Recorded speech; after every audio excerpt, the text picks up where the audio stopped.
You try. I'm striker. Never mind the top four. It's not even guaranteed about the top six yet. In Europe next season. Exactly. Would there be any benefits of not being in Europe next season, or could you not consider a situation where Liverpool aren't in Europe next season? It's not about what I could consider. It's about what we get. I don't know where we will end up. I don't know. What I know, we have to go through this. So that's it. That's I know. And then there will be a new start, naturally, because a new season.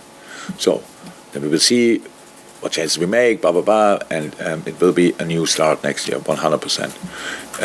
But until then, we have to go through this. And that's a massive challenge, obviously, in this world. It was not easy 20 years ago. Nowadays, it's close to impossible.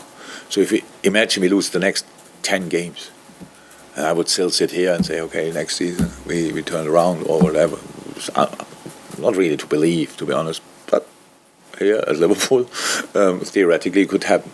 So we have, if we really want to go through this, we have to accept the things that happen afterwards. Before, we have to demand, we have to ask for, we have to go for, we have to really to go with all we have. And that's my job to offer that with the boys. And then we get a result or not, we will see. But I think this club has a chance to go through this in a classy way. That's how it is. It's like with the respect and all these kind of things. And I said last week, I hate the fact that I have to rely on what we did in the past, and I couldn't care less what we did in the past, honestly.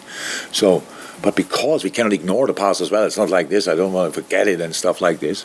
So, but if we go through this together, we can have a massive benefit next year. We can have, not guaranteed, but a good chance. So the lower we finish the season, the easier it will be to improve from there.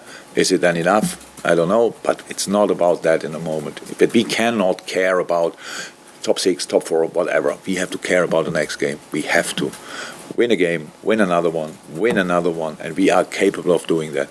In the moment when we find a way to bring our best performance on the pitch again, in that moment things can change.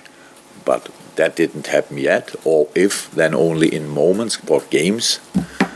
In this season, we have had to do highest results in our history, 9-0 and 7-0. But obviously, that's what makes it even more strange, to be 100% honest. So it's like still hidden somewhere there, and we have to let it out again, definitely. And that's, again, next chance for us, Arsenal.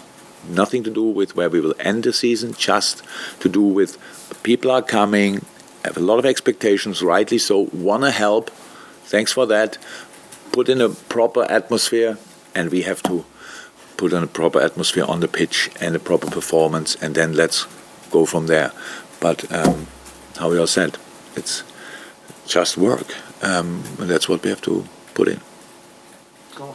Yeah, again, you mentioned the progress that Arsenal made this season with the stability and the kind of smart recruitment and sticking by Mikel Arteta.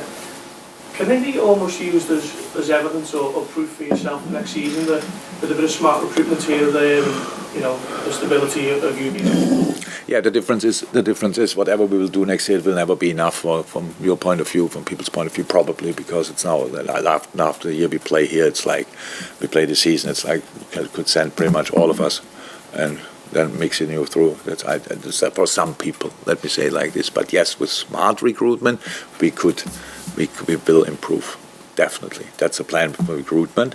And in that moment, the whole thing, again, it's a moment of one of these moments where it's really not good that I'm not native, because I can't explain it better in English. It's like you get in this kind of whirlwind, and I'm not sure and it sucks you in that direction, and all of a sudden, where are we? So that's a little bit the case. But that doesn't mean in the moment you get out, it's clear again. It clears up again. It's not that big. I'm not a worse manager than last year. Definitely not. That doesn't mean that the outcome is good enough. Not at all. But I'm not worse. And the players are not worse players. They just play worse. So that's definitely the case. Means we have not changed 24 positions and we say, okay, poof, and from here we go. Not even 10 or whatever. It's just we have to make changes. smart changes, and then we go again. But that's for next year. I'm really in the moment. We have time. We have other moments where we think about what happens next year. But this is not the moment. Chris. Obviously, Alexander Arnold was one of the players who came out on Tuesday, which obviously brings focus on him. But what have you made of his performance? It brought focus on him. He was one of 6, but it brought focus on him. But there's always a lot of talk about him. But I'm just wondering, like, where do you think he is at the moment? You're not as good or consistent as he used to be, like pretty much all of the boys. So like as good and as consistent as they used to. That's the case. That's for Trent the same. Oh, there's no difference. What do you expect me now to say? He plays a world-class season and I leave him out anyway. It makes no sense. So no, nobody performed on the level we saw, on the level we know they can. In moments, yes, of course, great games, fantastic games, super situations, all of these, but consistently, nobody. So means him not as well. Awesome. Yeah, move on to Sundays.